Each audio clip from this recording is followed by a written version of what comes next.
एक सिद्ध साधु अपने शिष्य के साथ नदी में स्नान करने गए थे। नदी में स्नान करते वक्त साधु को धारा में बहते हुए एक बिच्छू दिखाई दिया। बिच्छू को पानी से बचाने के लिए साधु ने अपने हाथ को उसकी तरफ आगे बढ़ाया, परंतु बिच्छू ने साधु के हाथ पर अपने तेज डंक का प्रहार किया। साधु ने उसे बचाने के लिए दोबारा अपना हाथ आगे बढ़ाया, परंतु इस बार भी बिच्छू ने अपने डंक का तेज प्रहार किया। साधु का बचाना और बिच्छू के डंक की प्रक्रिया कई बार चला, लेकिन अंत में साधु अपने प्रयास में सफल हुए और बिच्छू को पानी के बाहर निकाल लिया। इस बचाने की प्रक्रिया में साधु के हाथ में बिच्छू ने 7 से 8 बार डंक मार चुका था। समीप में साधु का एक शिष्य यह सब खड़ा होकर देख रहा था। शिष्य से नहीं रहा गया, उसने साधु से पूछ लिया कि महात्मन, जब बिच्छू आपको डंक मार रहा था तो आपने इसे पानी के बाहर क्यों निकाला? विज्ञापन हटाएं, सिर्फ खबर पढ़ें। यह वीडियो भी देखें। शिष्य के सवाल को सुनकर साधु मुस्कुराते हुए बोले कि डंक मारने का स्वभाव बिच्छू का है। इस जवाब को सुनकर शिष्य ने कहा कि फिर आपने उसे बचना क्यों नहीं छोड़ दिया? शिष्य की बात सुनकर साधु फिर मुस्कुराते हुए बोले, जब बिच्छू जैसा कीड़ा डंक मारना नहीं छोड़ सकता, मैं तो स्वभाव से ही साधु हूँ। भला मैं कैसे अपने स्वभाव त्याग देता और बिच्छू को बचाना छोड़ देता? इस कहानी से एक बात साफ हो जाती है कि व्यक्ति को अपने स्वभाव के विपरीत व्यवहार नहीं करना चाहिए। किसी भी परिस्थिति में अपने स्वभाव को शांत बनाकर रखना चाहिए। डिस्क्लेमर, समय पहले की बात है। भगवान बुद्ध के एक शिष्य आनंदा एक छोटे से गांव में निवास करते थे। आनंदा बुद्ध के प्रिय शिष्य थे और उनसे शिक्षा प्राप्त कर संन्यास का मार्ग अपनाया था। उन्होंने अपने जीवन के सभी सुख सुविधाओं का त्याग कर केवल ध्यान, साधना और साधारण जीवन शैली को अपना लिया था। उनके पास केवल एक वस्त्र, एक भिक्षा पात्र और एक छड़ी थी। उनका जीवन सरल था, लेकिन उनका मन हर समय ज्ञान और साधना में लीन रहता था। एक दिन आनंदा ने सुना कि पास के जंगल में एक वृद्ध सन्यासी रहते हैं, जिनका जीवन ज्ञान और साधना की गहराइयों से भरा है। वह सन्यासी एक तपस्वी थे, जिनकी साधना और ज्ञान का प्रभाव दूर दूर तक फैला हुआ था। आनंदा ने निर्णय लिया कि वे उस सन्यासी से मिलने जाएंगे और उनसे कुछ मार्गदर्शन प्राप्त करेंगे। जंगल में जाकर उन्होंने उस वृद्ध सन्यासी को पाया। सन्यासी ध्यानमग्न थे और उनके मुख पर गहरा शांति और तेज था। आनंदा ने उनसे विनम्रता से पूछा, महाराज, मैं भी सन्यास का मार्ग अपना चुका हूँ, लेकिन अभी भी मेरे मन में कई सवाल और कई प्रकार की उलझनें हैं।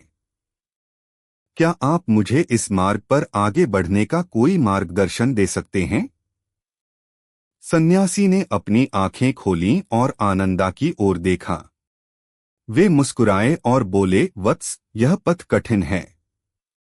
इसमें त्याग, धैर्य और आत्मसंयम की आवश्यकता होती है। लेकिन इसके साथ ही हमें प्रेम, करुणा और सहनशीलता का भी पालन करना होता है। अगर तुम इस मार्ग पर चलना चाहते हो तो सबसे पहले अपने अहंकार को त्यागो। अपने मन को शांत करो और हर प्राणी के प्रति प्रेम और सहानुभूति रखो। आनंदा ने उनकी बात सुनी और फिर से अपने साधना में डूब गए। उन्होंने तय किया कि वे अहंकार और आत्मसंयम की साधना पर विशेष ध्यान देंगे। कुछ ही दिन बाद आनंदा को एक और परीक्षा से गुजरना पड़ा।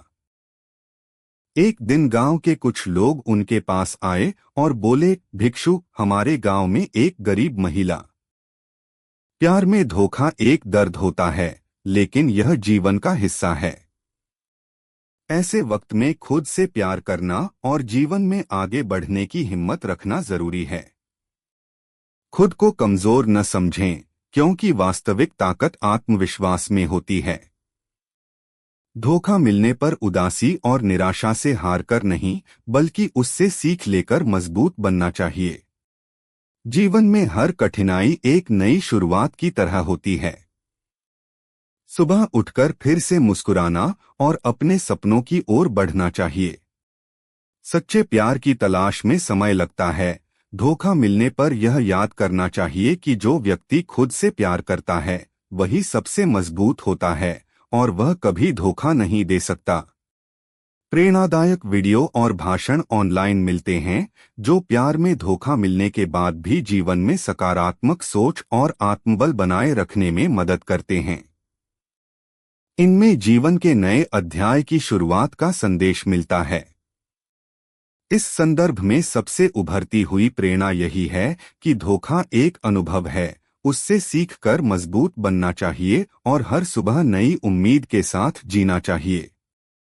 प्यार में धोखा एक दर्द होता है, लेकिन यह जीवन का हिस्सा है। ऐसे वक्त में खुद से प्यार करना और जीवन में आगे बढ़ने की प्यार में धोखे का दर्द गहरा और परेशान करने वाला होता है, लेकिन उससे उठकर आगे बढ़ना ही जिंदगी की असली ताकत है। इसके लिए प्रेरणादायक शायरी और मोटिवेशनल विचार दिल को सहारा देते हैं। नीचे हिंदी में प्रेरणादायक प्यार में धोखा शायरी और सुबह के लिए मोटिवेशनल भाषण के अंश प्रस्तुत हैं जो धोखा मिलने के बाद नए जीवन की शुरुआत करने की प्रेरणा देते हैं। प्यार में धोखा पर प्रेरणादायक शायरी। हिंदी शायरी। तेरी मोहब्बत में इतना डूब गए थे, डूबकर ही समझ आया कि ये गहराई नकली थी। धोखा खाकर भी हम मुस्कुरा रहे हैं, तुमसे मोहब्बत थी इसलिए निभा रहे हैं।